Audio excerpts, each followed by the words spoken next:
A nod to nodding off. So my rule of thumb here, I know in my YouTube video I say read when you need. I've actually changed up my strategy a little bit in order to like get that perfect 800. There's probably like 2 to 4 questions per passage that you really absolutely need a structural understanding of the passage in order to get them right. Meaning that understanding the passage itself, just as you do in a reading passage, is almost as important. So I always, as I go here, especially with number 1, whenever I have a number 1, I want to make sure that I have a handle on the whole paragraph that it's in.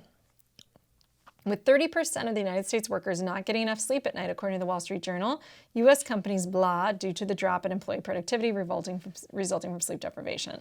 Lose a yearly sum of $63.2 billion annually. So I can already see this as redundancy. When I have yearly and annually, those mean the same thing. Oftentimes time cues are redundancies. So pay attention to like the time words, those sometimes each year, annual, boom, out. Lose this annually, that looks pretty good. Have a yearly loss annually. So there we go. C is the only one without yearly and annually in it. Sometimes too, there's redundancies in other ways, but this is just a redundancy question. Straight up, that's what you need to review if you missed this. It's a really easy thing to improve on. That's the good news. One of the big reasons behind, one of the main things leading up to, one of the huge things about, okay, this sounds super casual. So I know this is like a diction question, okay? Diction is basically word choice. They're the same. Diction and word choice. You can call it whatever you want.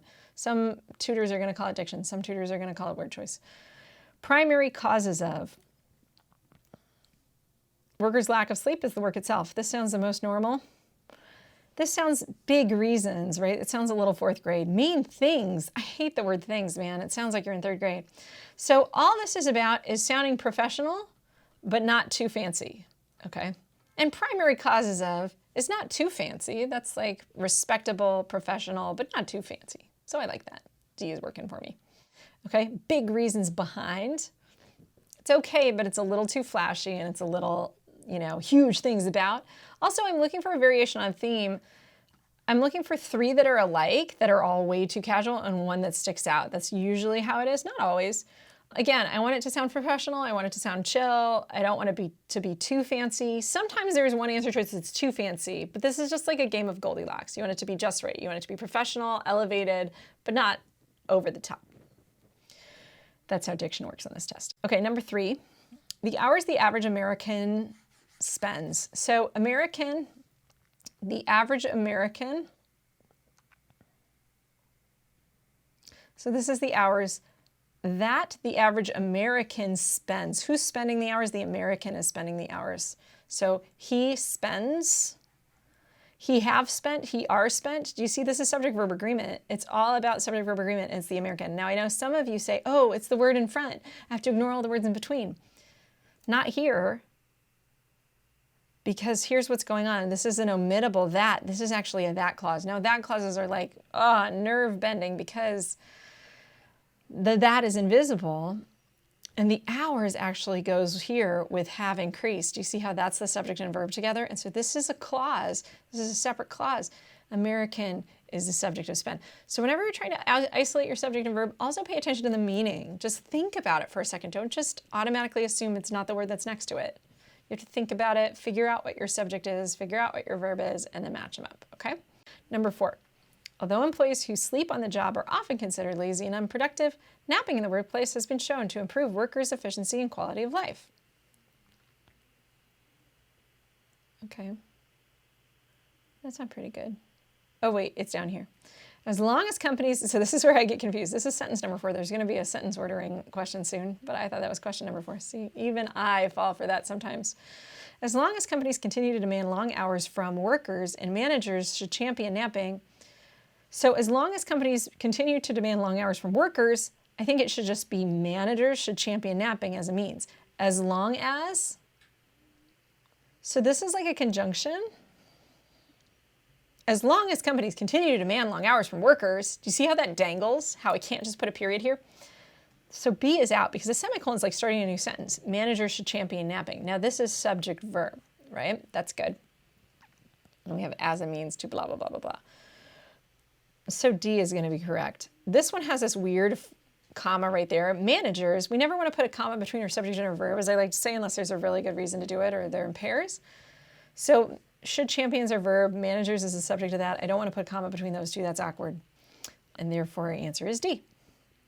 This is basically comma use, so that you're going to look at commas and semicolons if you missed this one. Okay, number 5. To make this paragraph most logical, I knew it was coming. Sentence 3 should be placed. This is placement. Sentence and paragraph placement. We got a whole video on that. It's good stuff, people. Check it out. Okay, when I'm looking for placement, I'm going to look for all my placement flags and cues. If you haven't watched the placement video, stop what you're doing. If you have the time, go watch the placement video. Come back here. And then this is going to be cake. Okay, we're going for sentence 3. The hours the average American spends working have drastically increased since this, making it hard for many workers to get a good night's sleep. So this is saying a problem, right? Making it hard for, what is this? This is a problem. So I want to put it before the solution. This is what I call problem and solution. One of the big reasons behind workers' lack of sleep is the work itself. Oh, look at this. One of the big problems, one of the primary causes of the sleep is the work itself. There's too much work, right? Now it says to combat the problem of sleep deprivation in a demanding work environment, some companies have begun allowing those workers to take naps.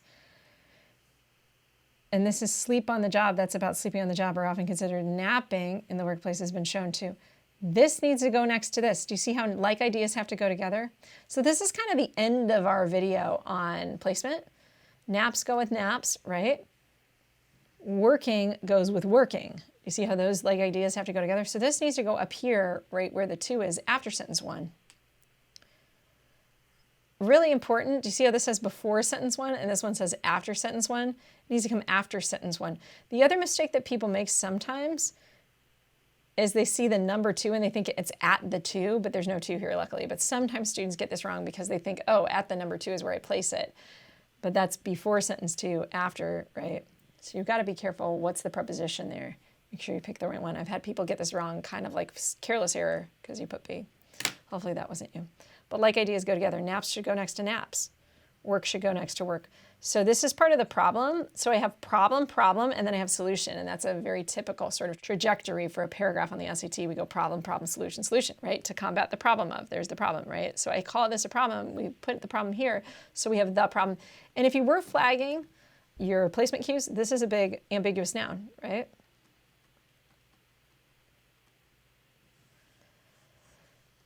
This is more about the problem. This is expanding on the problem. That should come before we say to combat the problem. We should establish the problem before we solve it. Okay. Number 6. At this point, the writer is considering adding the following sentence. Even 15-minute power naps improve alertness. Blah, blah, blah. So this is right here. Such a proposition may seem counterintuitive, but in fact, allowing employees to nap could save companies lost hours of productivity, or hours of lost productivity. Studies reveal that napping improves memory and boosts wakefulness for the remainder of the day. Even 15-minute power naps improve alertness, creativity, and concentration. These are different a little bit from memory and wakefulness. What I'm looking for here is uniqueness. The 15-minute power nap, this is a new detail, right? I'm always looking, is there a new detail here? Is there something new that adds to the conversation? Napping can also have a positive effect on mood. I think it's good to add it because it's kind of like, whoa, I didn't know all you needed was 15 minutes. That's cool. Because otherwise I was like, oh my gosh, I'm going to lose my employees to 3 hours of napping a day. That doesn't sound like a good deal. I think yes, because it demonstrates that the benefits of napping can be gained without sacrificing huge amounts of time. I like that. Yes, because it explains the methodology of the studies. No, methodology of the studies is how they went about the studies. This does not explain any methodology of any studies. That's how they set it up, how they randomized the trial, how many people were involved, where they performed the trial, who performed the trial, what activities were involved in it. We don't have any of that methodology. Methodology is the way the experiment worked. No, because the discussion of the type of nap workers take is not important to the writer's main point in the paragraph. Well, he's claiming that it could save you hours. Well, how does it save you hours and lost productivity if they nap for hours?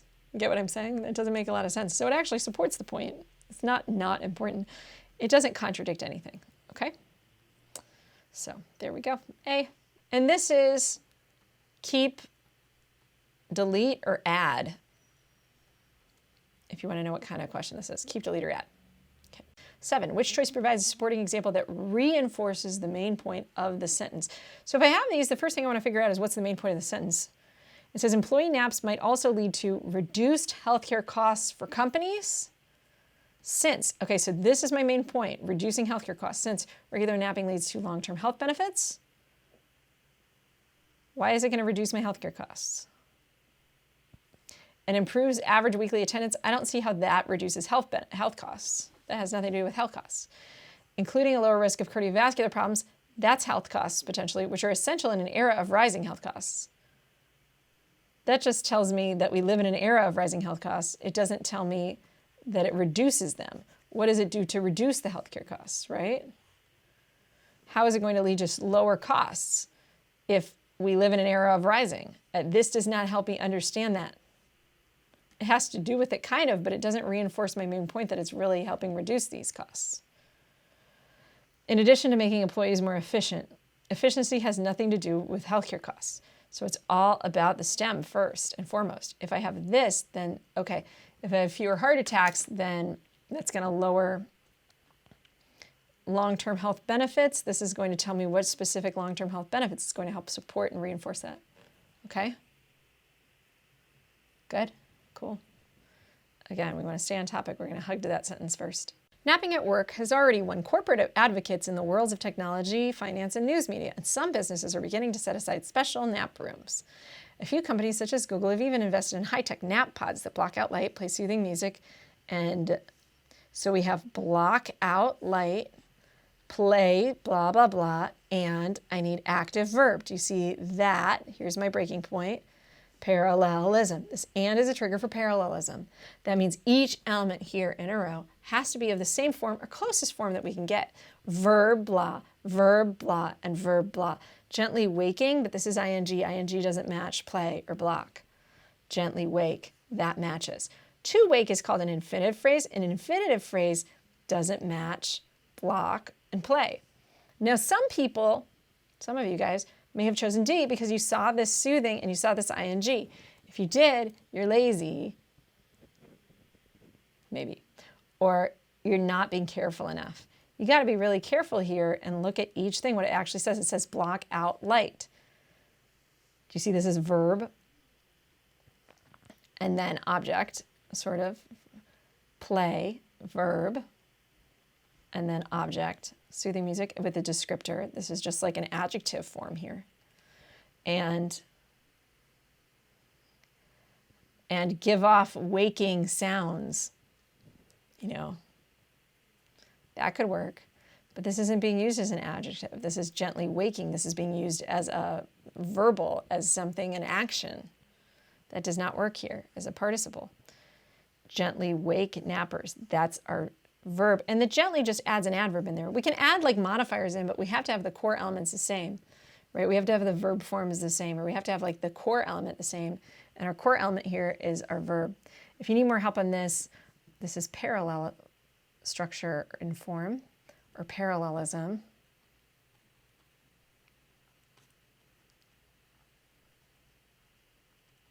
That's what you gotta work on and look up. Okay, cool. Number 9.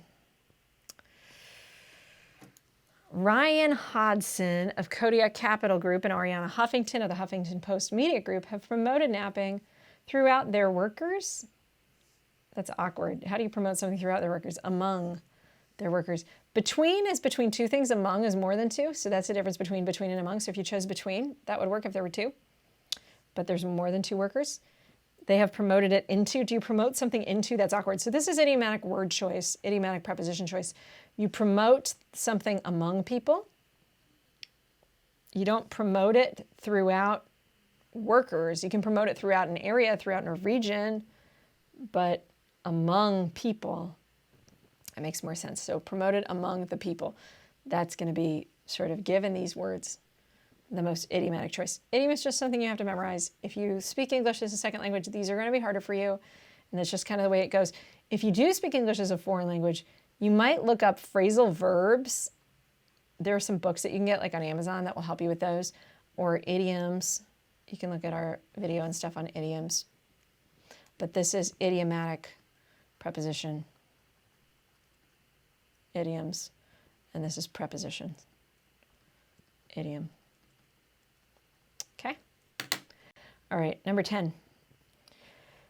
In light of the benefits not only to employees' efficiency, not only goes with but also. So this is idiomatic word pairs. Back on the idiom train, we just talked about idiom.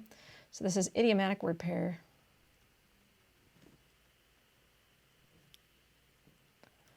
So we have not only, but also. I can go through this super fast. Not and again, but also to. Not only to, but also to. Do you see the parallelism?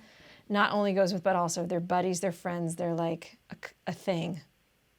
Not only, but also. They go together. So keep them together. Got it? Okay. And it's that simple. Like, I literally can get that fast because I know it's an idiomatic word pair. Other idiomatic word pairs we're going to cover in our idioms video. If it's not out now, it will be out soon. Cool. Keep an eye out. Put it on your list. Put it in your spreadsheet. Oh, look, here's some more word pairs. So if you're wondering what are some other idiomatic word pairs, boom, there's some other ones. Not only, but also. Both and, as, not so as, and so that. 11, these executives are among the most successful leaders in their respective fields. The writer wants a concluding sentence that restates the main argument of the passage. Which choice best accomplishes this goal? These executives are among the most successful leaders in their respective fields. So I want the main argument of the passage. So I'm going back up. The main argument of the passage is napping is awesome. More napping, please. Right? A nod to nodding off. That's like, let's nap. I think the main idea comes down here, which is they should champion napping as a means to keep employees happy. So companies should be champions of napping. That's our main idea. Once I know that, I'm looking for that. Okay. This has nothing to do with napping is awesome. Clearly, employers should consider reducing employees' hours. Nope, that has nothing to do with napping is awesome. Companies should consider employee schedules carefully when implementing a napping policy. That has to do with napping. We're better, but I don't know if that's the main idea. More businesses should follow their lead and embrace napping on the job. Bingo. Companies should embrace napping on the job. This is our main idea.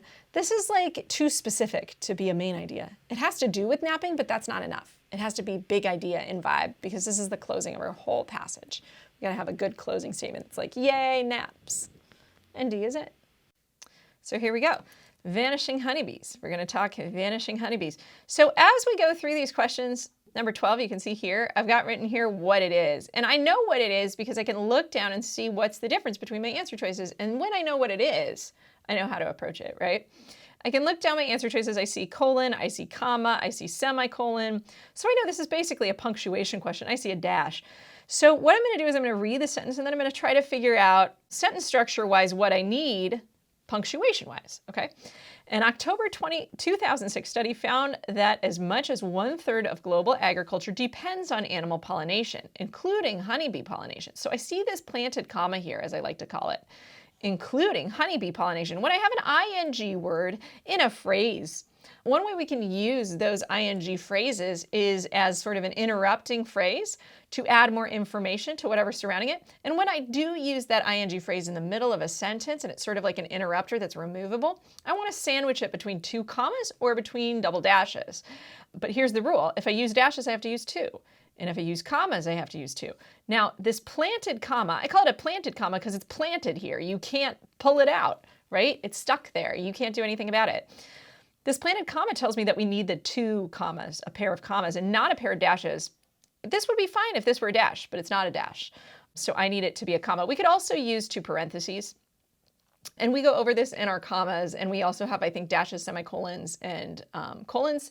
So those punctuation videos are what you should watch if this one got to you and you didn't quite get this right. Go ahead and watch all those punctuation videos, commas, etc. So here we should have a comma here. So I already know what I'm looking for, including honeybee pollination.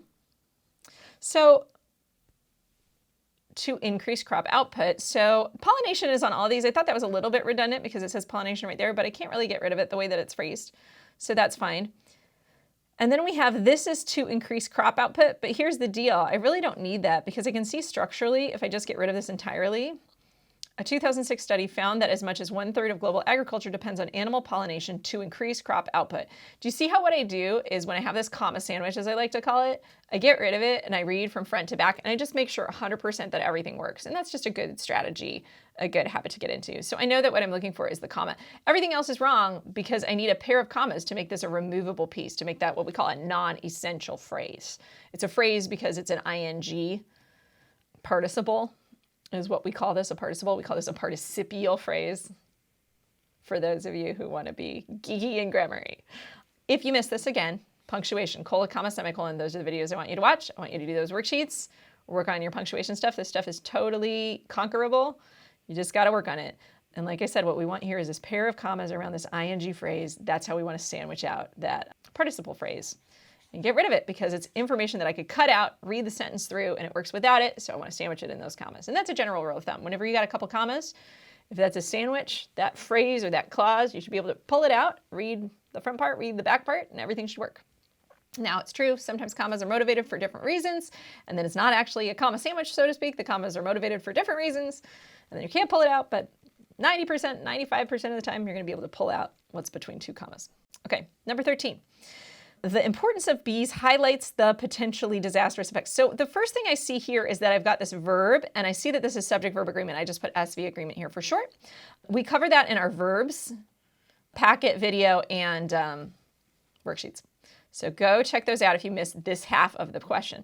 And we're going to first hone in on what this should be. So highlights is our verb, and the importance of bees. So the importance is what's doing the highlighting. Be careful not to put the of bees. Just because there's something in between, you got to be really careful. You got to think here. Is it the importance highlights something? Yeah, it's the importance. Make sure you have the right subject. It's not the bees here.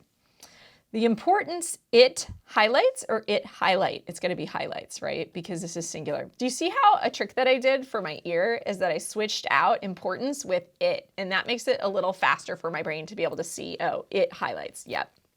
Good. That's how I check it quickly. And then we have the potentially disastrous effects.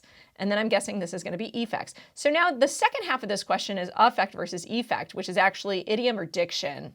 I would probably call this diction. We probably cover this in our diction or word choice. Diction is a fancy name for word choice. So diction or word choice is the other sort of area that I would recommend that you guys check out. You can see here we've got diction 1 and diction 2. We got 2 diction videos. It's a lot of stuff. If you feel like you're actually pretty good at this stuff, you know, we have the PowerPoints that are up on the course. You can download those under the download cloud. So look through those if you don't want to go through the whole video. We've also got the videos, so whatever works for you guys, because I know an hour is a long time, so it depends on how much time you have to prep. You can kind of skim through it. You know, you can go through the PowerPoint and see the parts that you need to go over and then click through the video to get to those. So we have affect versus effect. So let's talk about affect versus effect. Affect is usually an action. Effect is usually a noun. And I say usually, I guess affect, here, I'm going to show you. I'm going to get really nerdy here with you guys. Affect is a verb, as you can see, but affect can be a noun, which means emotion or desire, like an influencing behavior or action. But this is like a really weird thing in like psychology, so it's not very common. So affect can be a noun, but only in a very specific psychological context when you're like a social scientist. So for you guys, affect is usually an action. That means it's a verb, right? And effect is usually a noun. Now, effect is also a verb, and I have seen it used as a verb on an SAT, which is kind of annoying. But when it's used as a verb, it means effect, like effect a change is usually how we mean it. So effect a change, which means bring about. So it's a verb that means bring about, or it's a noun that because there's a this has to be a noun, right? So because this is usually a verb and the only noun is like a psychological term that's like very social sciencey and weird and we barely ever use it, we definitely want effect here. And for most intents and purposes, affect is going to be your verb and effect is going to be the noun, okay? And then effect means to bring about. If you use it as a verb, how's that for confusing? So in any case, we want to highlight the effects because this is the effect that we all know and love and we use very frequently. And that's the breakdown of affect versus effect. With some super nerdy, difficult, you know, if you're going for that perfect score, knowing to effect in verb form, go look it up in a dictionary. You can go Google it if you want, if you're aiming for that perfect. Number 14. So this is deals with appositive phrases and awkward phrasing, which would be like wordiness and awkwardness. So where would you find wordiness? Redundancy and wordiness, that's probably where we have like awkwardness. It's probably here in redundancy and wordiness. Maybe we'll eventually expand something and do something on awkwardness at some point. But I would say for now, concise and wordiness is where you're going to see questions that overlap with this, okay? So let's take a look. They know it as colony collapse disorder, CCD. They know it as. So the first thing is, who the heck are they? This is what I call ambiguous pronoun use. So that's kind of covered in pronouns. Sometimes awkwardness spans several areas, you know. So that's covered in pronouns. Ambiguous pronouns, we always have to know who the person is. Who are they? I don't know who they are. There's no they up here. I really don't know who they are. The colonies know it as the bees. Known as colony collapse disorder, this phenomenon. That sounds much better. So this is awkward. I don't know who they are. Known as, this works. This is like a descriptive phrase, a modifying phrase, so to speak. It is known as colony collapse disorder, comma, this phenomenon. So this is what we call a run-on sentence. So this is a comma splice error. We cover that in commas. So as you can see, this is like all over the place. You got to know rules from everywhere sometimes with these awkwardness things. We can't just put, it is known as colony collapse disorder, that's a complete sentence, and then put a comma, and then put this phenomenon will have a detrimental impact, because you see that this phenomenon as a subject, will have as a verb, right? Complete sentence. It, subject, is verb. So this says subject, verb, run-on sentence. Sounds great, but it's a problem. Colony collapse disorder, comma, this phenomenon. So here's the deal. This is attempting to be an appositive phrase, but it's failing. Because the thing about an appositive phrase is basically a noun-only phrase. When we put this known, this is what we call a past participle. So we cover these in actually our modifiers video. We talk a lot about these. So you can see how I'm getting all over the place with all of these words, right? Like you're like, Brooke, you're telling me to watch every video. I'm freaking out. 14's complex. There's a lot of things going on here. When it comes to awkwardness, we're like throwing the gamut of rules. And this is where sort of all these rules are covered. They're covered in commas. They're covered in pronouns, they're covered in modifiers. So in modifiers, we talk about how we have these introductory phrases, and these introductory phrases have what's called a participle at the front of them. Participles can be present participles or past participles. Present participles are those ing phrases, ing phrases, like running down the street, comma, Mary, right? Saw a bird. That's a participial phrase. Known here is a past participle, right? Known as colony collapse disorder, comma, this phenomenon. So this phenomenon is known as colony collapse disorder. Do you see how that works? Like exhausted from her run, comma, Mary took a nap. Exhausted is like known. It's called a past participle, and it's a way we describe something that comes after the comma. And this is describing this phenomenon. So that's totally a good way to build a sentence. It's a really legit sentence structure. I know I like it. And if you want to see more sentences with this sentence structure, go check out our modifiers video and you will see like 100 of them. And you will be inundated with these introductory phrases that have what we call a participle here. This is actually a past participle. So when I go through the video and you see the present participles and the past participle, known is an irregular past participle. Right, node would be what it was if it were regular. Usually they end in ed or t, but sometimes they're weird, like known is a little bit like funky, it's irregular, we call it. So known as colony collapse disorder, that totally works. D does not work, and it could have worked, this phenomenon, if we put it after this phenomenon. Here's the deal with appositive phrases. Appositive phrases are built on nouns. Generally, we don't like appositive phrases to come first and then a single comma. Rather, an appositive phrase usually comes in a comma sandwich after something is first stated, okay? So when we have these appositive phrases which consist of noun and then another noun and its complements or its modifiers, this is how it works. Here's a couple of sentences that have appositive phrases, okay? And I'm going to show you what works and I'm going to show you what doesn't. Do you see my mother, the woman with the hat, was nice? Obviously, I would never say a sentence like this. It's kind of an awkward sentence, but just stay with me here. The point is that this is grammatically correct, the second one, because my appositive phrase comes second and then it's removable between these commas, right? I could say, my mother was nice. Okay. Now if I say my mother, comma, the woman with the hat was nice, I'm confused. Is my mother the woman with the hat? Or am I addressing my mother? Right? I could say mother, the woman with the hat was nice, and that could be me talking to mother and calling her mother like a name. But when I say my mother, this is like super confusing, right? I don't know what's going on. I'm confused. Am I addressing mom? Like it's just confusing. So you can see here, we can't put the appositive at the front with a single comma. That's not a legit way to construct an appositive phrase. And again, an appositive phrase is a noun-based phrase, meaning it's like my mother is a noun, right? The woman with the hat is a noun phrase. There's a prepositional phrase attached to it, but the base of the phrase is the woman. So I could say my mother was nice, or I could say the woman was nice, but I cannot do this with a single comma after one instance, okay? And that's basically what this version of the sentence is doing. Colony collapse disorder, comma, this phenomenon. Now, if I say colony collapse disorder, comma, this phenomenon, that would be okay. But I would have to have a comma over here because I would have to create an appositive phrase. And to create that appositive phrase, I need a comma sandwich, and it can't come at the beginning of a sentence. So that's a fun rule to know about appositives. Where do we cover appositives? We're probably covering appositives in our comma use. We're going to cover appositives because in commas, in one of these two, we're going to cover phrases and creating removable phrases and stuff like that. So we talk about this a little bit in commas again, this appositive phrase stuff. And maybe someday we'll do a dedicated video to appositive phrases. For now, we cover it in commas, and we'll talk about it there. So there you go. Pronouns, modifiers, commas. Maybe wordiness.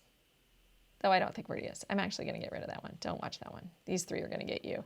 Right? And it is awkwardness, and usually awkwardness shows up in wordiness, but in this case, now that I've dug it apart, torn it apart.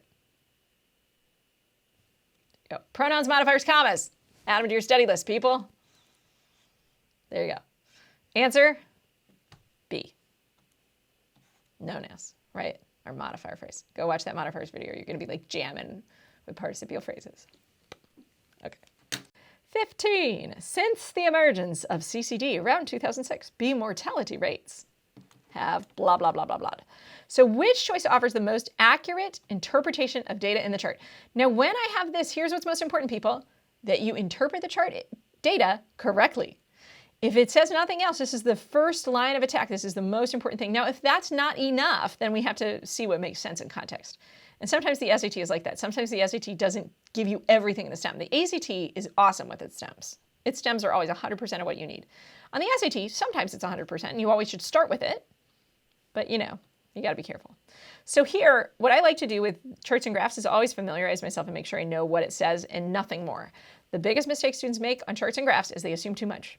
Percent total colony winter loss, managed bee colony losses in the US, acceptable range. Winter season. So the acceptable range of loss would be low, right? And I'm just thinking about what this means, right? An acceptable range would be a low amount of loss, but we are losing serious honeybees here. Do you see how much percentage-wise of honeybees we're losing per year? That's horrible because they're depleting over time. This is like really bad. Okay, so nothing's within acceptable range, I know that much. So since 2006, the first thing we're gonna look at is what's going on since 2006. Again, you guys remember that I said everything, the acceptable range would be low, right? And everything is above what's acceptable, and that means it's bad because we're losing more bees than we want to, right? A loss of bees is bad, so we're out of the acceptable range from 2006 to 2013.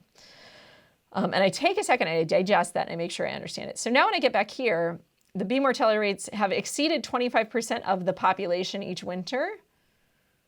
And we want most accurate, exceeded 25%. That's not true because each winter right here, we're at 23%, so that's inaccurate. So I'm gonna get rid of that. So if you put A, you missed that one where it's like 23. Have been above the acceptable range. I definitely know that's true. Have not changed noticeably. That's not true. They change noticeably. This goes from here to here. That's a noticeable change. It's like 10%. It's not like 2%. Greatly increased every year. This is inaccurate also, right? Because the percent, what it's saying is the bee mortality rates, percent total colony winter loss. They haven't gone up every year, but they've been above the acceptable, right? Because here it went up, but from here to here it goes down. And you see how this is the percent total winter loss? So this is the total percentage of the bees hive that was lost. They lost 35% this year. They lost 28% this year. So it's not a straight, we're losing just as many bees every year, okay? The bee mortality rates haven't greatly increased every year. The bee mortality rates are anywhere from 20 to 35% or something, depending on the year, or 40%. but been above the acceptable range. We know that's true. In fact, that's a conclusion I came to before you even looked at this. So you want to make sure that you're safe and accurate and that you haven't misinterpreted the data. And my best advice is just make sure you really understand the graph or chart. Right when you see a graph chart reading question, go and like familiarize yourself with it. Try to get it before you even look at what answer choices you have so you don't misinterpret things, okay? Now let's look at number 16. Yet in the winter of 2012. So this is a yet, so this is a contrast signal. That means I might need a little bit more context, so I'm gonna read from up here. There was one sign of hope. During the 2010-2012 winter seasons, bee mortality rates decreased slightly, and beekeepers speculated that the colonies would recover. But in 2012 to 2013, bad news. So I know I'm set up for bad news, and what I'm doing is just getting a little context to help me. Most of the time, this is really going to help you. It has to be an accurate interpretation of the chart, but if I know what I'm looking for, that can help me a little bit. Now I'm going to look at 2012 to 2013 and hone in just on this and see what happens. Oh, wait, we went up to 31% here from 22%. So it went down to 22% and then boom, shot back up to 31%. So we have a portion of the bee population lost fell nearly 10% in the United States. So the portion lost didn't fall. If the portion lost falls, what it actually means is we're preserving more bees, which is the opposite of what happened. Do you see how this is kind of a double negative? The portion lost fell, and I know that's confusing. The portion lost is these bars, right? This is the portion lost. The portion lost did not fall, it shot up, okay? So just focus on what that means. Don't get confused by that double negative. And hopefully you won't fall for that answer choice. And I know this stuff gets confusing, so just make sure you're focused on these chart graph data questions. B, portion of the bees lost was double what it had been in the previous year. No, it's not double. 31% is not double 22%. And portion could be percent, but it's not double. Number of losses. Okay, so number of losses we don't know because all we know is percents, and percents are not the same as numbers. So I'm pretty sure C is wrong. I'm not even going to read C because I don't have the number of losses. I only have the percent. The portion of the total colonies lost rose almost 10 percentage points. Yeah, this rose. Do you see the portion lost rose almost 10 percentage points with a loss of 31%? Bingo. A lot of you probably put C because you liked how it sounded, but what you're not paying attention to is the number of losses is not the same as the portion of the total colonies lost. So remember, and this is a fun, not a fun trick, a mean trick from the SAT, percent is not a number, okay? Percents and numbers are not equal. If you know the portion of a population, you do not know the number in the population. You have to be really careful, and they will get you on that one. We have percents. Percents are not numbers. And that is why a lot of you probably missed that. So hopefully now you know to be super sneaky, super careful. You know to look out for that. That's why you really got to be careful. You read exactly what this says, read exactly what this says. The details are all here. Everything you need is here. And you've just got to make sure you don't get fooled by double negatives. You don't get fooled by percent versus number, all that kind of good stuff. Okay, cool.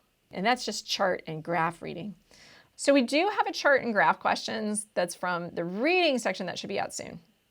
So in any case, keep your eyes peeled for chart and graph questions, but I probably went over a lot of what you need to know just in this video right here.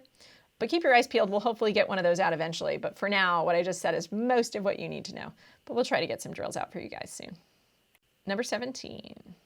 So this is a long transition because it's at a starting point of a paragraph. Which choice most smoothly and effectively introduces the writer's discussion of studies of CCD in this paragraph? So if I want to smoothly and effectively introduce them, that means I want to come from where I came from and go into this. So this is about, we thought the bees were recovering, but no, they're not. And then I go, one reason that is often cited is the use of pesticides called neonicotinoid somethings, which are absorbed by plants and linger much longer than do topical pesticides. Chemicals such as herbicides and fungicides may also play a role contaminating the pollen that bees typically feed on and inhibiting healthy insect maturation.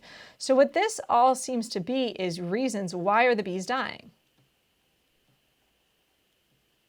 Right? So I want an intro that says, why are the bees dying? Studies have offered several possible reasons that bees are vanishing. That sounds pretty good.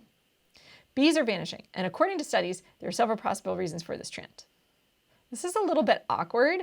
Bees are vanishing. Like isn't this like kind of a duh? Like, isn't the whole passage about how bees are vanishing? Like, Bees are vanishing, and according to studies, there are several possible reasons for this trend. This is also a little bit of wordiness in here. So we go over this in transition long, but this is also like wordiness, and I'm going to show you this. There is and there are usually fluff, as I like to say. If you ever have there is or there are, be suspect. Do you need it? Right? Do you see how this is more concise and this is a little bit longer? So this is like a little bit more awkward. And according to studies, there are several possible reasons for this trend. This just flows better. It's like less awkward and it sounds less like a third grader, right? I mean, the other thing you want to ask is like, what sounds less like a third grader and what sounds more like somebody who would write for a newspaper? Several possible reasons offered by studies may explain why bees are vanishing. Offered by studies. This is very important. The offered by studies is not like removable. So this puts this in a comma sandwich and that would make it seem like this isn't that important. But it's kind of important because this is all about studies. One reason that is often cited, if I got rid of that, it would be confusing. Several possible reasons offered by studies. It's just like a little bit awkward. Now, D is not it. Shorter is not always better. Shorter is not better if it gets rid of an important transition. Generally, rule of thumb on the SAT, if you pick to delete, I know shorter is better is like a thing, but that's always your last line of attack. And it's always good to have transitional sentences. The SAT loves transitions. And I think I talk about that in like our transitions long, that like if the transition works, you want to keep it. So A is going to be your best answer choice. These are just a little bit awkward and stilted sounding. So offered by studies, like this is just weird. It's like studies offer, you see how it's like smoother and it's shorter? Have offered and it's active. Right? The offered by is kind of passive. So we want to avoid passive when we can. This is kind of stuff is this like awkward phrasing. And we go over that in our wordiness videos. So that kind of passive stuff, this kind of fluff, there is, there are. Generally, I don't prefer that kind of language. So if I can get away from that, I'm in a little better mode. And if I can just say this does this to this, studies have offered this. X does Y to Z.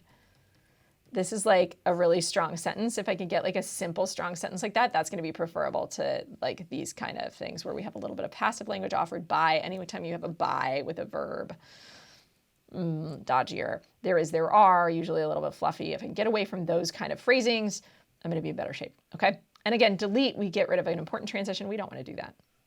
18. Keep, delete, or add.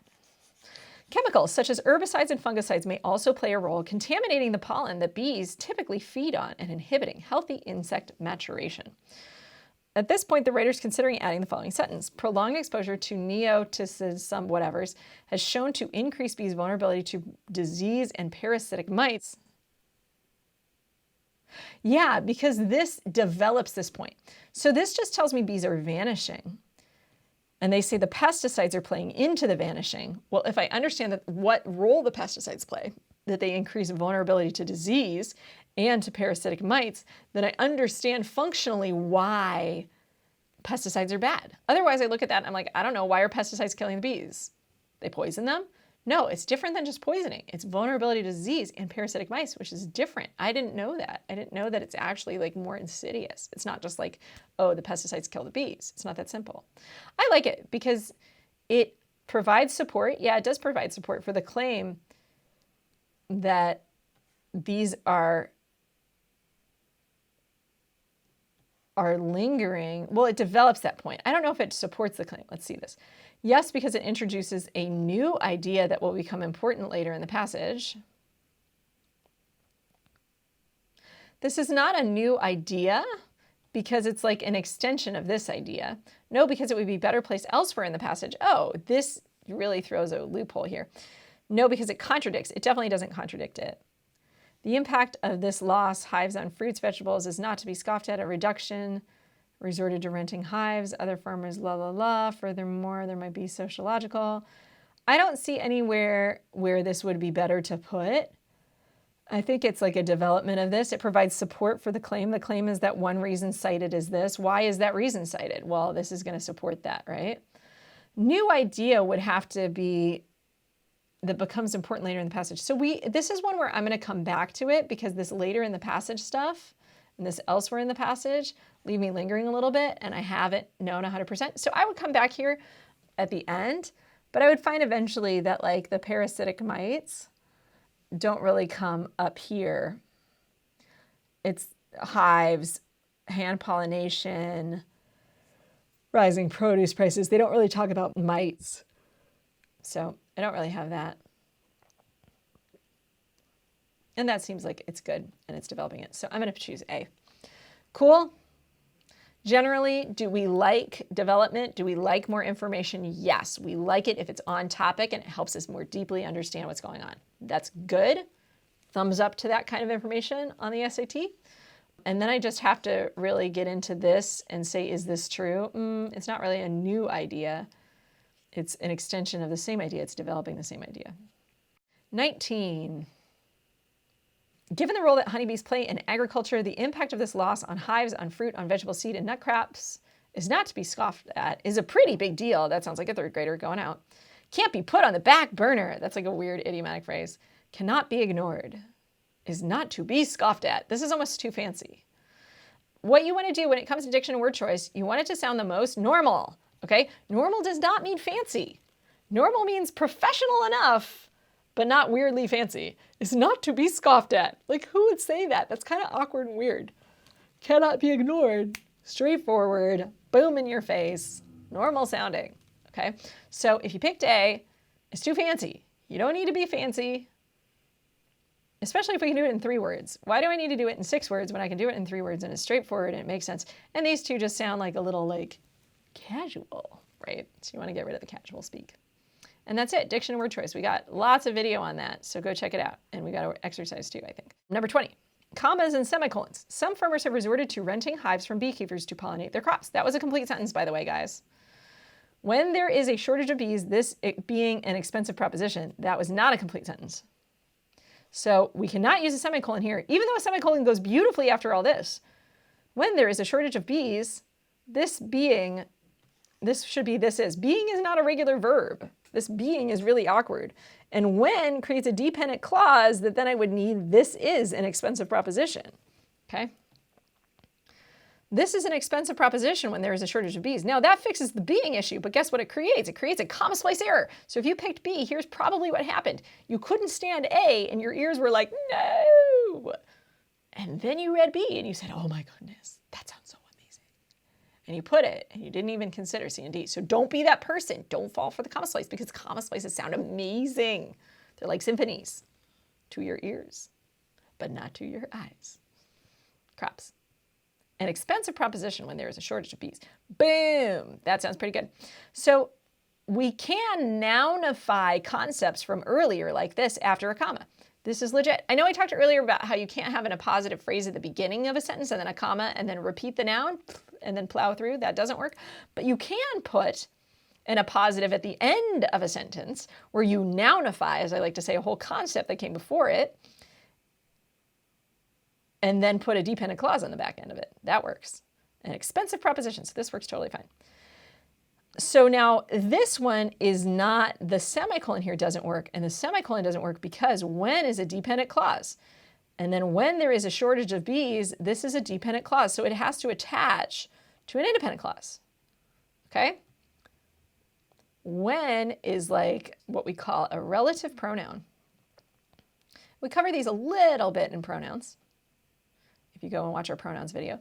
So I'm going to add pronouns up here if you missed this relative pronoun thing. We talk about them very briefly in our pronouns video. You can page through the PowerPoint that we have up and figure out where we are in the pronoun video and then skip ahead to that portion in the video if you want to just watch the relative pronouns part. So this relative pronoun creates what we call a dependent clause, and that has to attach to an independent clause. That means a sentence with a complete subject and verb. But here's the problem. A semicolon connects to independent clauses.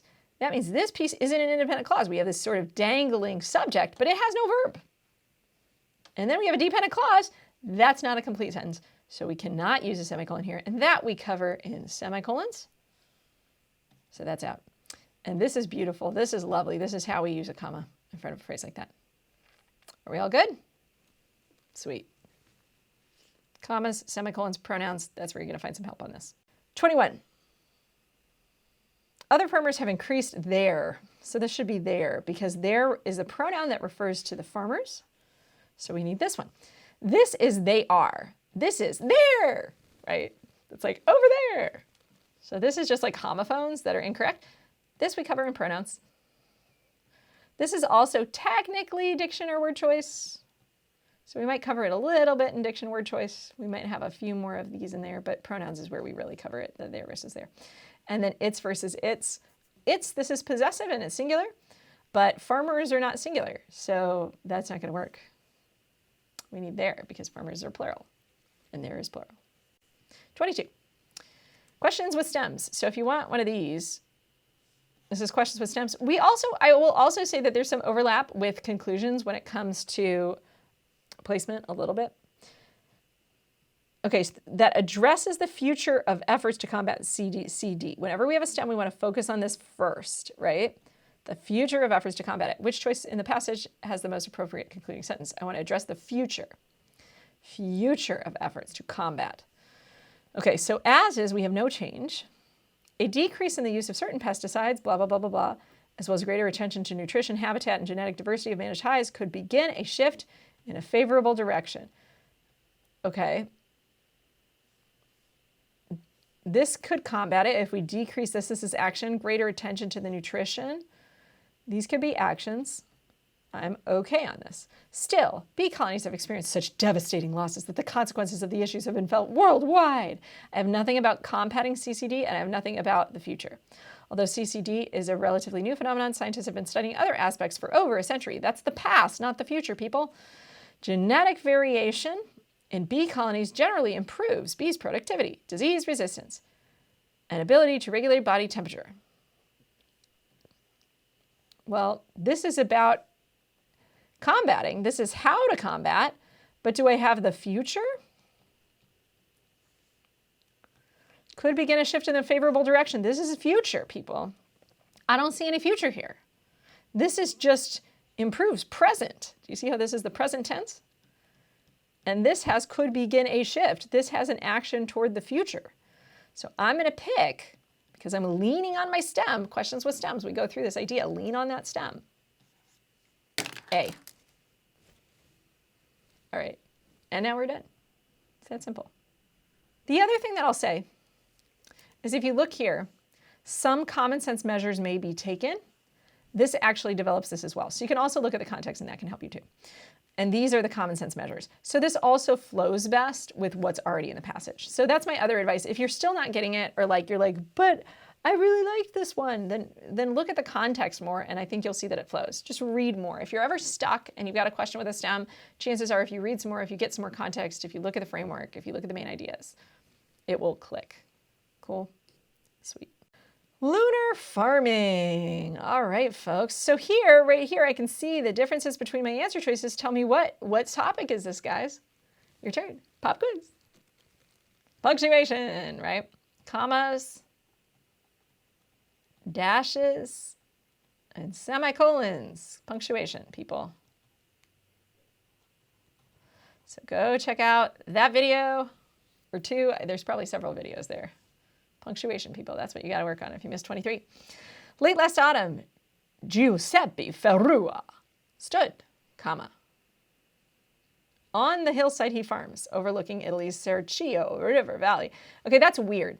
So general rule of thumb, when you have a prepositional phrase like on the hillside, you can put commas in front of prepositional phrases, but only typically if they're motivated for one of two reasons. One, by something that has nothing to do with the preposition. Or two, because you have a list of prepositions in a row and you're doing it for sort of parallelism effect. That's a time when we will put a comma. Or three, I guess there's the third one too, which is clarity. We go through those in our commas video. But in any case, here, late last autumn, Giuseppe Ferrua stood on the hillside. Do you see how this flows? It's weird to take a break right here. So you can trust your ears a little bit on this one. Stood on the hillside. He farms overlooking Italy's, right? Stood on the hillside. Where is he standing? He's standing on the hillside. So it's weird often to put a comma in front of a prepositional phrase unless you need it for clarity. And here I think it actually detracts from the clarity. So A is going to be out. On the hillside he farms overlooking the valley, a landscape of low mountains dotted with vineyards. Do you see how when I read everything after this, it's awkward? On the hillside he farms overlooking this valley, A landscape of low mountains, this would have to be features vineyards. This would have to be like an active verb. But here's the problem. And sometimes people who speak English as a second language miss this one because they don't know what dotted means in context. Dotted here is a past participle. So what's going on is even though it looks kind of like a verb, it's not actually a main verb here, because you may have thought that on the hillside he farms, this is an omitted that, on the hillside that he farms, so this is a dependent clause overlooking blah, blah, blah, blah, blah, comma, a landscape dotted, then you think this is subject verb. This is not subject verb. This is a past participle, dotted, that is describing the mountains. Like my hair, right, was covered with hairspray, right? Her hair covered with hairspray. That's not saying the hair is covering something, right? Covered with, or dotted inside, dotted preposition. This is a descriptive phrase. It's a past participle. We talk about this a little bit in modifiers, how these work when we have these modifying phrases with participles. They're not always verbs. So if that's what got you caught up, that you were looking at this as a main verb, I can get why it's confusing. But this is all phrase here. You guys see what I mean? So this semicolon really isn't working because this is a phrase, not a main verb. So then we have this dependent clause, that he farms overlooking, and it just works better if we don't have anything. Late last autumn. And again, the dash, remember the dash functions like a semicolon, meaning that this would have to be a complete thought. Giuseppe Ferrua stood. That's not a complete idea. The idea is that he stood on this hillside overlooking the vineyards, right? If I cut it off at stood, it's awkward and it's weird and it's not a complete thought. So remember that we only really use dashes after complete thoughts. So that leaves us with D, with nothing, okay? And I get how you may have gotten confused, especially if you speak English as a second language, with this dotted, thinking that this was an active verb when in fact it's not. It's a descriptive participle, right? Dotted with vineyards describes the low mountains. Dotted inside vineyards? No. Dotted for vineyards? Dotted on vineyards? No. It's dotted with vineyards. The vineyards dot the landscape, right? So dotted with, right? Decorated with. That's kind of how it works. If you don't know how a word like dotted used, one trick is used, and this is idiomatic use of a preposition. This is preposition idiom, by the way, so you can find that in idioms. If you weren't sure quite how this all worked, one tip for you guys is you can replace dotted with a verb that you're more used to using. So like decorated with, or spotted with, or some word that you're more familiar with or more comfortable with, and then ask yourself what preposition goes with that. Most of the time, similar words are going to use the same preposition. Not always, but most of the time. So that's kind of a trick if you don't know the word dotted or it's awkward for you. You could swap it out. And this is just idiom. You got to know it. You got to memorize it. You just have to know how we use prepositions. I know that's harder if you don't speak English as a first language. Okay, so I see that 25 is a transition word. And this is transitions short. So we have a video on transitions short. That's just on the short ones. The first thing that I'm going to say is when I have a transition, I always really want to know context. And the other tip that I have for you guys is I always kind of want to know what the main idea is. I know that this is lunar farming. He didn't always farm this way when he began. He exercised modern stuff. So basically, he does according to the phases of the moon. So basically, the idea is this guy grows according to the phases of the moon. Following the lunar calendar, this type of farming is driven by the belief that the moon influences levels of moisture in the soil, just as the gravitational pull affects bodies of water. Lunar farmers believe that from the new moon to quarter moon phases, when the moon is waxing, a soil's moisture content increases, whereas the drier periods occur during waning phases. So what I do first is I ignore this. I like to scribble it out, in fact, and rewrite it over here. And then I like to try to anticipate what should go there. So I kind of get what's going on. This was an example of a single farmer who used lunar farming. This is introducing the idea of lunar farming, that lunar farmers pay attention to the moon as a way to know when to plant and when to water and that kind of stuff. And they believe that, and this is getting more specific in terms of what they believe in terms of how the gravitational pull affects the moisture in the soil. So I would say when we go deeper into an idea, that's not going to be a contrast signal like however or by contrast. It's probably going to be a for example, right? So thereafter is like a time cue, but this is just talking about what they believe. Belief isn't structured chronologically, so it's a little weird for me to pick thereafter. So for example is my best option, because what I'm doing here is I'm giving a specific example of what they believe specifically about how the moon influences levels of moisture in the soil. I'm taking this claim and I'm digging in deeper with more specifics. That's a perfect time to use a transition like for example. And then I pick it and we're done. 26. So here I have another transition. So this is also a short transition, just like 25. So short transitions is what this is. We have a whole video on that. If you want to brush up on questions like this, add it to your study list right now. You can go find it while I'm chatting with you. If you've got your spreadsheet up. Although moisture influences seed germination. So I'm going to cross this off and I'm not going to read it. I'm going to do this. So this is my first step of short transitions. I like to put my word over here and then scribble it out over here so that I can try to figure out what should be here without being anchored by any of these words. We know the power of suggestion is dangerous, as I talk about in our short transitions video, so I want to avoid that. And here, I already read all this. Make sure you've read all this if you haven't, so that you know what's going on. Basically, what's happening here is they're talking about how lunar farmers think the moon influences the soil, and so they pay attention to that, and these are the specifics of how they do that. Moisture influences seed germination. A lunar guide on when to plant and weed can be advantageous to a grower. I would say this is because moisture influences seed germination, right? Seed germination is how the seeds pop out of their little shells, right? Or their seedlings, they sprout. It could be helpful because this is why it matters to them. This is why the moisture content and the dryness content, moisture influences whether a seed can pop out and grow. And so if farmers know when that soil is going to be moist, this is going to help them, right? They can rely on the lunar stuff. So this should be because, although it doesn't make sense, given that moisture influences this, maybe, because given that's kind of like because. So moisture influences seed germination, a lunar guide can be advantageous. So and because can mean the same thing, but here so doesn't mean because. This would mean in order for moisture to influence seed germination, a lunar guide can be advantageous. So could work, but for so and because to mean the same thing, the so would have to come here. This is what I'm realizing. So it would have to say moisture influences seed germination, so a lunar guide can be advantageous. The so has to go here. So and because have a similar meaning, but they have to be placed in different places to have the same effect. Okay, so if you picked so, I get why you picked it, because you might have come up with because, just like I did here, and you said, Brooke, I followed your strategy, and it didn't work.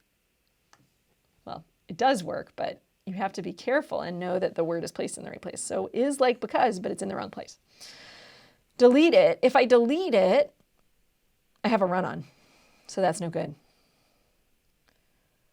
If I delete it, this is a comma splice. A lunar guide can be advantageous. Moisture influences subject, verb, subject, verb. So I need something that creates a dependent clause. So given that is my best option here. Cool? Awesome.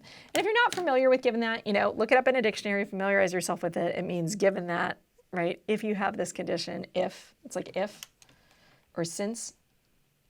It's kind of like since. That's probably a better synonym. And since is like because, and that was my perfect word. Ta-da. Short transitions. Go check it out. 27. Nature has been around forever. Okay, so that's weird. What most effectively sets up this paragraph? So if I'm trying to effectively set up the paragraph, what I first want to do is I want to read the paragraph. First century Roman naturalist Pliny the Elder stated in his Natural History that moon replenishes the earth when she approaches it, fills all bodies, while when she recedes, she empties them. Chinese and Egyptian people performed agricultural tasks according to their lunar calendar for millennia, and to this day, the vaunted Old Farmer's Almanac includes lunar calendars and advice on when to conduct farm chores. So what's going on here? This is Pliny the Elder, talked about the moon, right? We have Chinese and Egyptian people perform this for millennia. So basically what I have is I have people around the world throughout history is what I think that this is.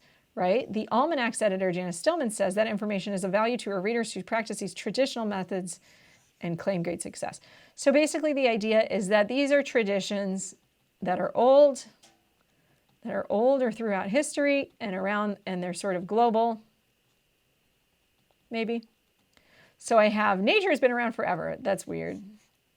People all over the world farm by the moon. Okay.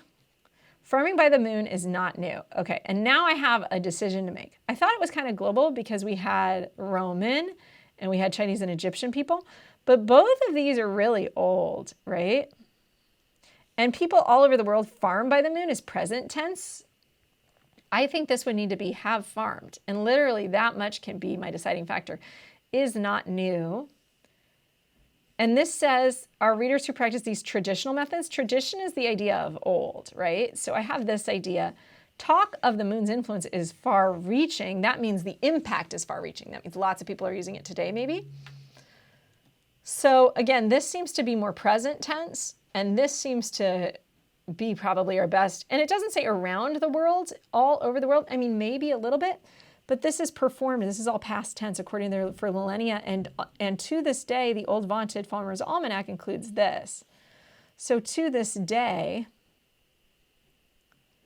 the Almanac's editor says that information is traditional methods. So we have some of all over the world, but to me, if I isolate B and I ask myself, what would that sound like in a paragraph? I would think that that would be farmers in Uganda today use it. Farmers in Manhattan use it.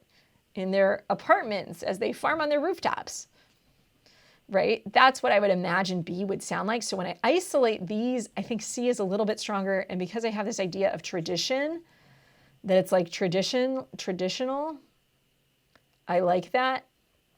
There you go. Pliny the Elder, I think he's more of a symbol of oldness than he is of global diversity. And I realize this is a hard question. It is a hard question. But that's how I kind of can like see the difference between them. I isolate my answer choices, which is actually a strategy I use a lot in the reading. I ask myself, what would that sound like? And is this what it should sound like? And I think when I isolate them, I think of something different when I hear B. I think of, oh, they're going to name lots of people all over the world right now that farm, present tense. I would want have farmed or like farmed.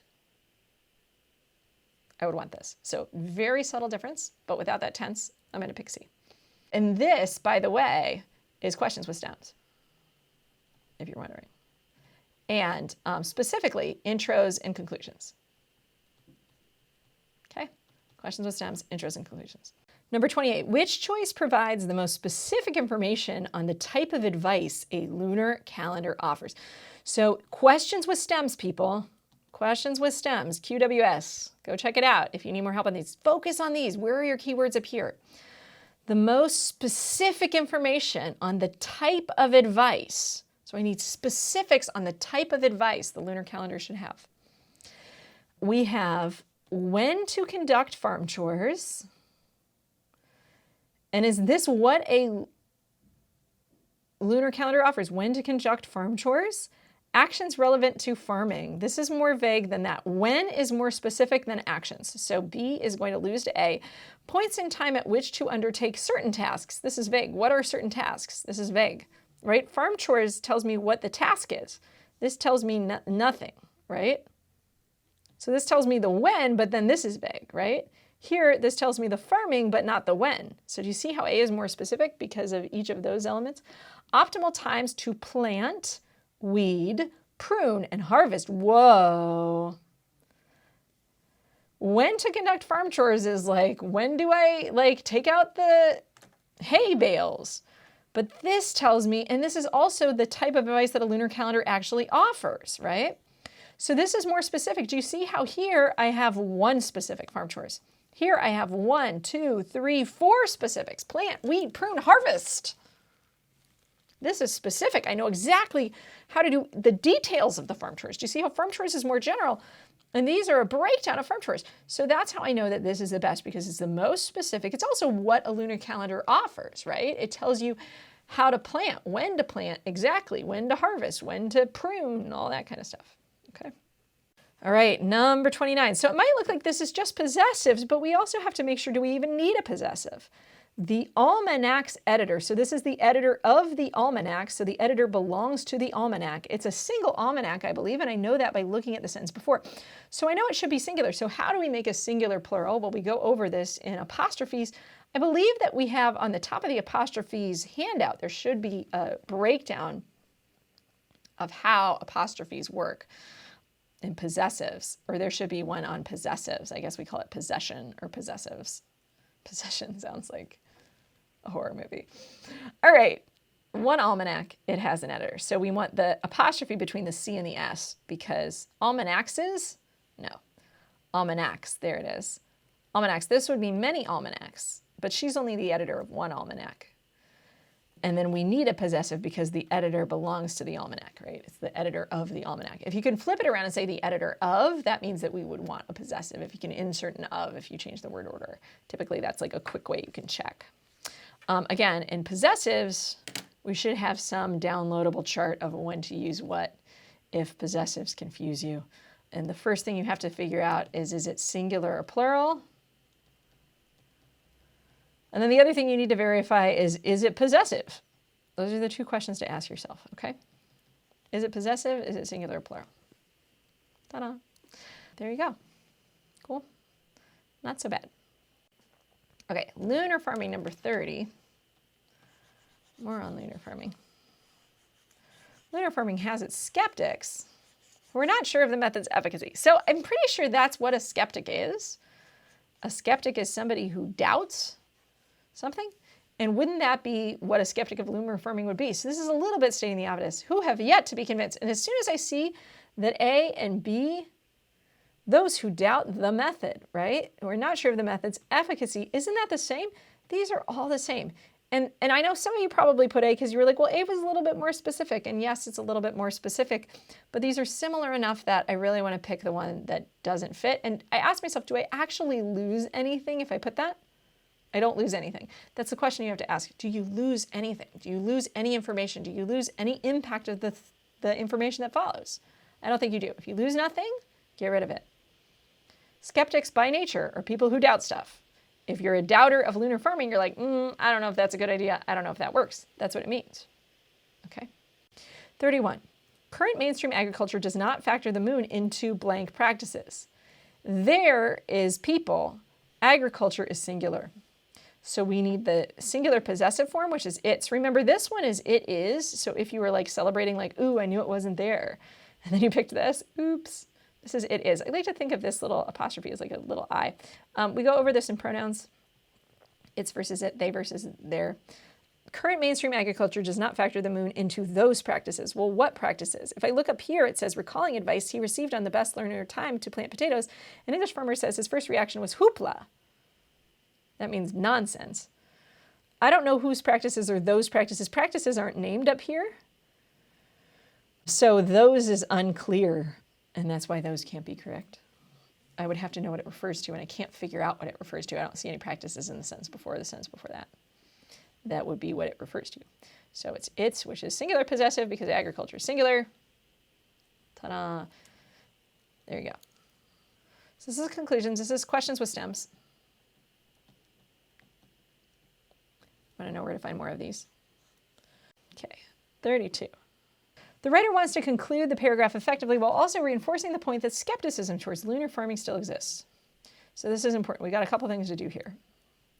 Conclude, reinforce the point, skepticism exists. Okay? So now I'm going to go through these looking for both of those ideas. So supporters continue to wait for the practices to be verified scientifically, maybe, and therefore no sound scientific data on the subjects exists to date. Yet many continue to practice lunar farming. That doesn't have any idea of skepticism, leading many to conclude that the practice is based in folklore, not fact. So if we think it's based in folklore, I would say that that's skepticism, right? If you think it's based in folklore, you're probably skeptical. It's folklore, it's not fact. I want to conclude the paragraph effectively. So now I'm down to these three probably. Supporters continue to wait for the practices to be verified scientifically. That only is talking about supporters waiting for verification. It doesn't imply anyone is skeptical. So I'm going to get rid of A because there's no skeptics there, right? It says it hasn't been verified, but that doesn't mean people are skeptical. You can be waiting for verification and it doesn't mean that people doubt it. They can think, well, we're pretty sure it's true. So I don't think that's enough. So I'm down to B and D. And now I'm going to look at the context. Lunar farming has its skeptics, recalling advice he received. He said it was hoopla. Current mainstream agriculture does not factor the moon into its practices, so the concept might seem quaint or irrational. Additionally, it's based on astrology, not astronomy, and no extensive scientific studies have yet been conducted that measure the moon's overall influence on farming. And therefore, no scientific data on the subject exists to date. This does reiterate the point right here, right? But it's kind of redundant. Many to conclude, this is about belief. So when I look at this idea of skepticism, that's what do other people believe about the practice? And so I think this is stronger when it comes to reiterating the idea of skepticism. Many conclude, those are people who are skeptical. And so that's going to really dig into this. But you see how I have to go through it with a fine-tooth comb and really figure this out. This is just an extreme repetition of what was said before, that there's no data. But the data would have to be interpreted to create skepticism. Skepticism is the opinion of human beings. If I don't mention human beings, I can't assume how human beings are going to take the fact that there is no scientific data. That doesn't mean they're skeptical. It just means they don't have data. If many conclude something that it's folklore, that means they're skeptical. So D is our best answer choice. And you see how I have to get into that fine-tune. What does it mean to be skeptical? That means there's a human being who has an opinion. This is data without interpretation. So that's not a human being with an opinion, and that's why D is better. Okay. This kind of thinking also is going to come in handy on the reading section, by the way. That kind of differentiation between like, oh, we need skepticism means somebody believes something, not there's data to suggest that you have reason to be skeptical. Do you see the difference? 33. Which choice gives an additional supporting example that emphasizes the importance of the senses in judging the senses? Questions with stems, people. Questions with stems. In judging the success of lunar farming. So she says, so we're going to look at this. Whenever I have an additional supporting detail example, I want to look at the other supporting examples to see like what fits. We are of the mind that you accept or believe by choice. Indeed, despite his doubts, the skeptical English farmer wound up planting his potatoes according to the lunar cycle and claims they were the best I've ever tasted. Jennifer Kaufman had a similar response to Ferua's bounty in Italy. Smell this rosemary, she says. Smell how amazingly fragrant it is. That does emphasize the senses. It emphasizes smell. So I'm at a maybe. She has taken photographs of the grapevines and landscape. Does this emphasize the senses? Well, photography is the senses, but smell has more of an emphasis on the senses, right? The vibe is a little more sensory. And this has nothing to do with judging the success, right? She's like, smell this. Smell how fragrant this is. That's like, these are the best I've tasted, right? He's like, these are the best I've tasted. They're delicious. Smell, this is so great. That if it's like, oh, it tastes great and it smells great, that's what makes lunar farming awesome, right? Just because you take photographs doesn't mean the photographs show that anything's good. So I also want something that shows that it's good. And if we're smelling this and she's like, oh, how amazingly fragrant, this is also success. Do you see how that links into success? And you see how we can break this up. Smell is the senses. Success is that this has maybe a little bit of the senses, but no success. She takes careful notes about his methods, asking him to clarify how he prepares the soil. This has no senses and this has no success. She dips bread into his olive oil as he explains the soil preparation he does in the fall. So dipping bread might be sensory, but again, the success, judging the success idea, I don't necessarily have here, whereas smell this, how amazingly fragrant, that's like, this is amazing, this is successful, and that's why A, no change is our best answer. This is a little bit sensory. I know dipping the bread is like exciting, but the success, the idea of judging the success by it, and again, anchor yourself to this. This is your best friend, okay? And about 70% of the time in the SAT, that's going to be all you need, or most of what you need. And sometimes on the SAT, you also have to zoom out and figure out what else is going on and figure out what fits best. But hopefully that helps you guys. 34. The writer is considering deleting the underlined portion. Should the writer make this deletion? So this is keep delete, which is a portion of our placement video. Okay. So if you look in our sentence and paragraph placement, we cover keep delete. It's kind of toward the end. So if you don't want to watch all the placement video, or if you already watched it and you just want to review, you can go to the end. Underlined portion right here, ending the sentence with a period. So if we end it right here, what happens? The gift included more than 100 manuscript recipe books. What is a manuscript recipe book anyway? Collections of handwritten by the people who use them. I wouldn't necessarily know that. If I heard manuscript recipe book, I know what a manuscript is. It's like a book before somebody publishes it. So if that's what a manuscript is, I wouldn't necessarily know that they meant handwritten recipes in a box from grandma, which is actually what they mean. And I wouldn't necessarily know that. I would think these were maybe galleys from cookbook publishers. So I'd be a little bit confused. Should we make this deletion? From that much, I would say probably no. So we'll check out the no's first, because the underlined portion defines a term that is important to the passage. Yeah, I think this is really important. Manuscript recipe books are really important to the passage, because if you keep reading, there's this idea they keep reading. So the manuscripts, like what are these manuscripts? What are they, right? No, because the underlined portion gives an example of a particular culinary artifact. An example would be one specific, right? An example is like one specific. This is singular. Collections, this is plural. So D doesn't really work. Yes, because the underlined portion detracts from the paragraph's focus on the Smarthy collection. It doesn't detract from it. It explains what they are. Yes, because the information is provided in the previous sentence. So let's look at the previous sentence. 20,000 culinary artifacts. I don't know what those are, right? Collector of cookbooks. Culinary artifacts. I don't know what that means. What are artifacts? Artifacts is general. This is more specific. So the question is, do I lose anything? And I would argue, yes. I didn't know that these are handwritten recipes in collections.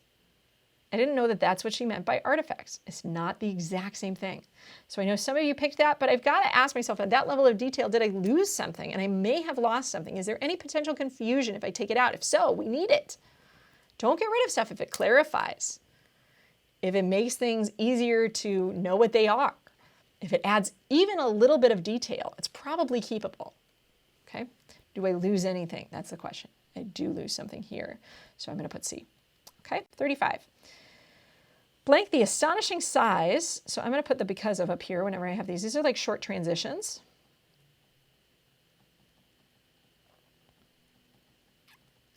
Blank the astonishing size and range of her donation to the University of Iowa. Making this cornucopia available was a challenge.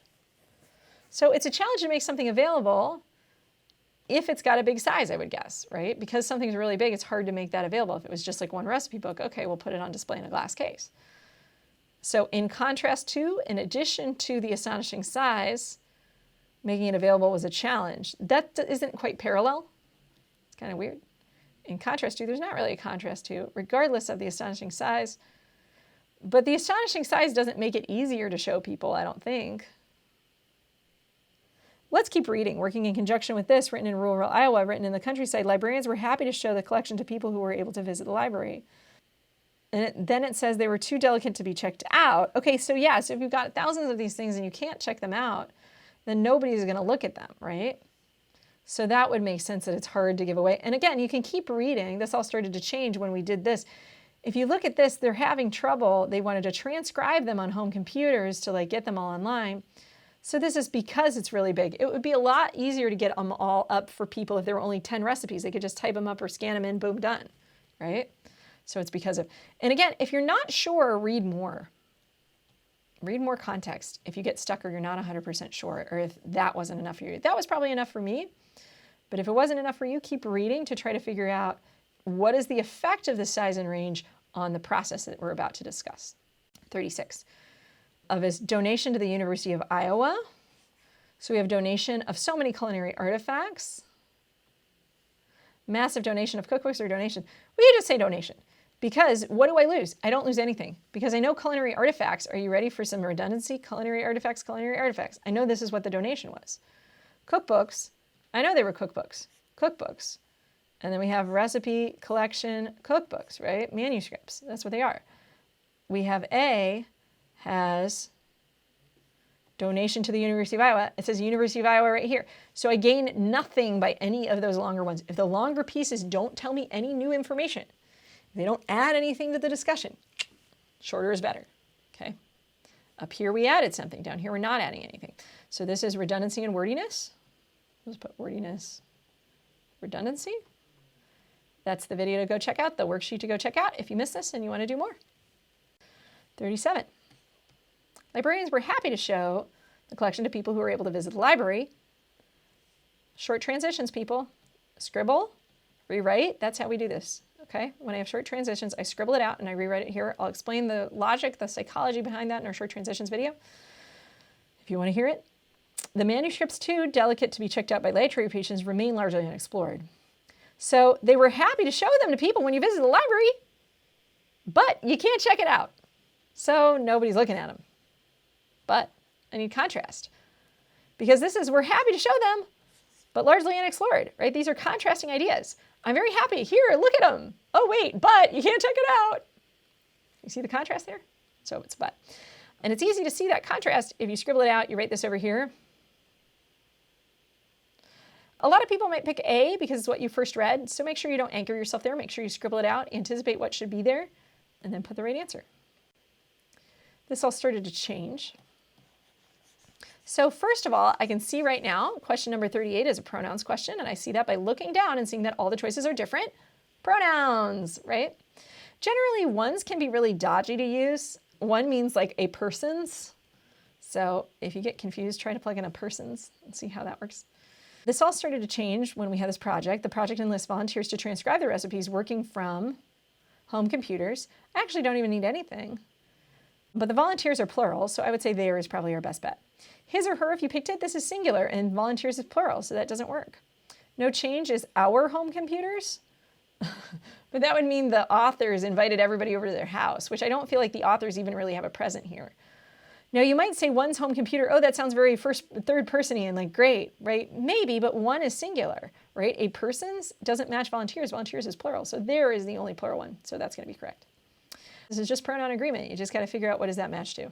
It's just a practice that you have to engage in. Every time you see that pronoun, you got to say, oh, wait, what's its antecedent? The antecedent is the word it refers to. Make sure you always look for that antecedent, match them up, and you are going to be a super trooper of the SAT.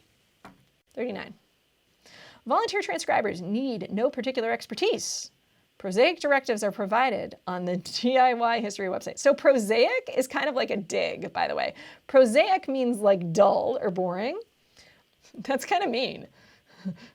Dull directives. And it's also weirdly fancy. So this is weirdly fancy. This is a diction question, guys, by the way. So diction or word choice, and the whole idea of diction or word choice is pick what sounds the most normal. Don't just pick fancy, people. Pick what sounds normal. This is weirdly negative because the directions aren't supposed to be negative. We're really excited about this process, right? Like, yay, we're going to put the recipes on the internet. Hoorah!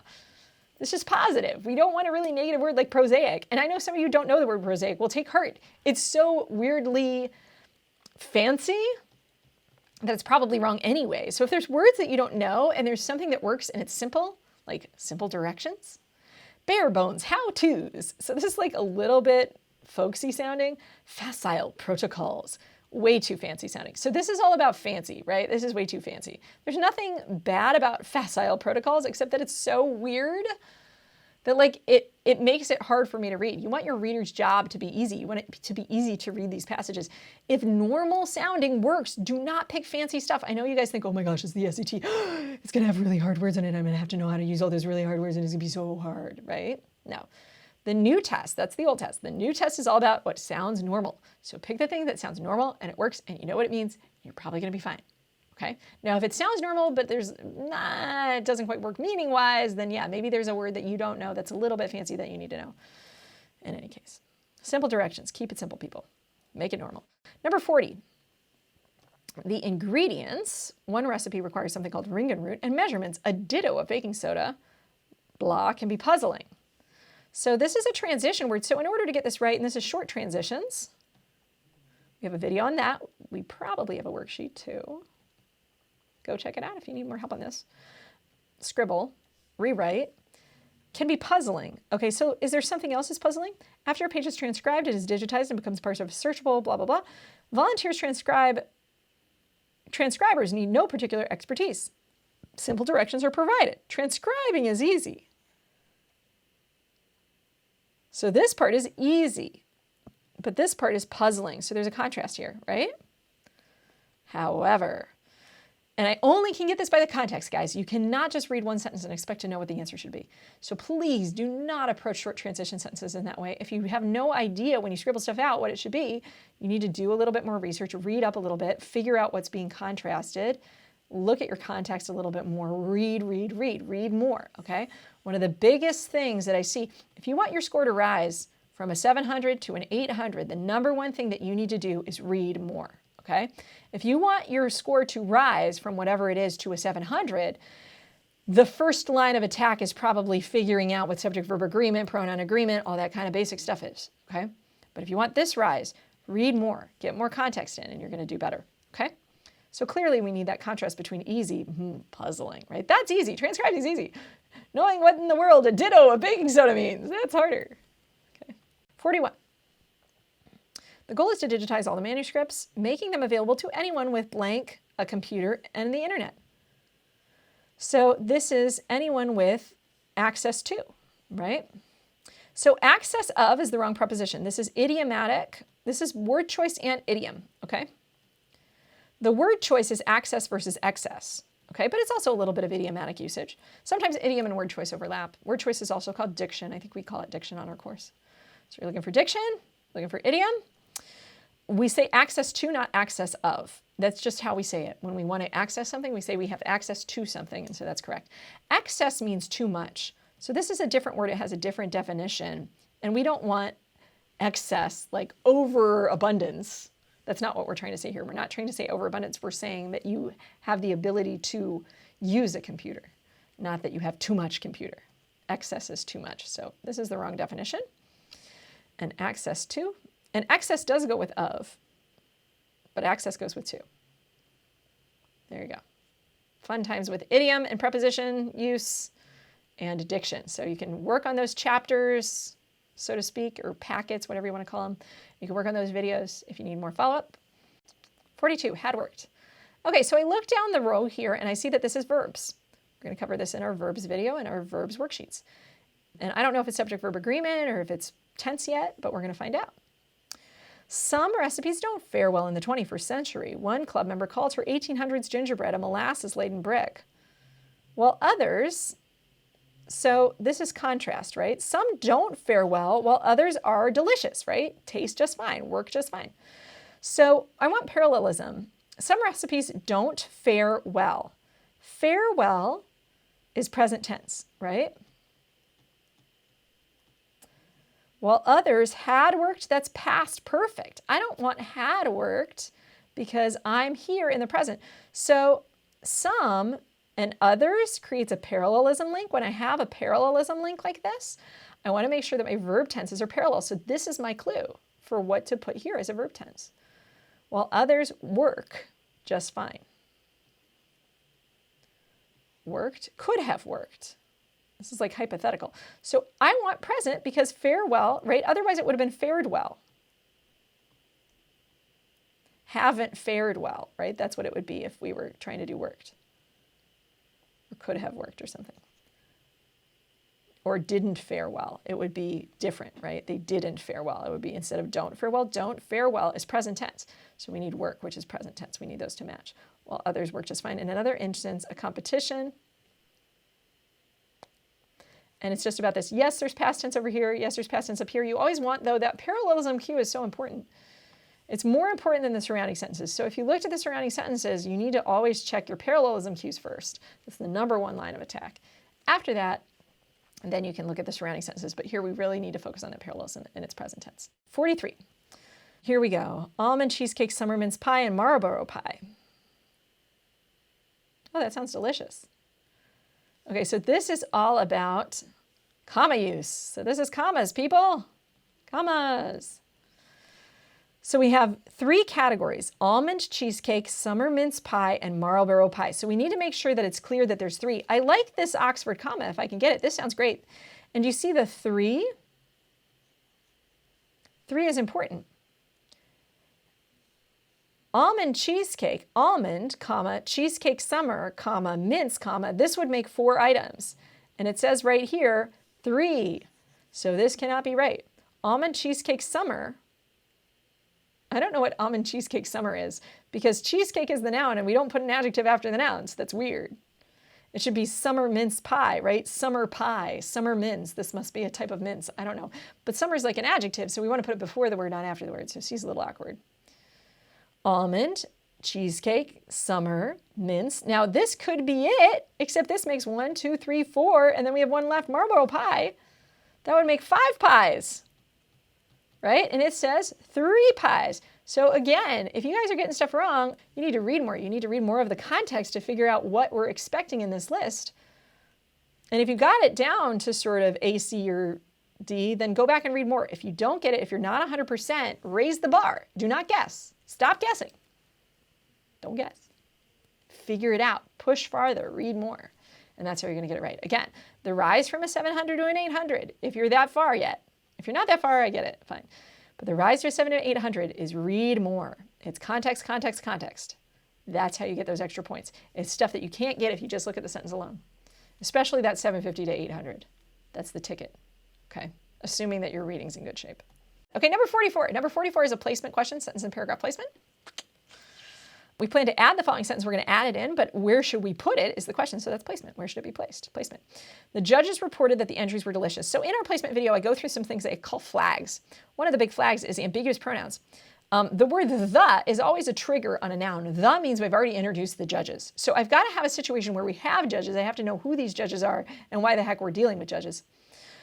So a competition at the Iowa State Fair, contestants bake desserts. So I've got to have these people baking the desserts before I can have judges, okay?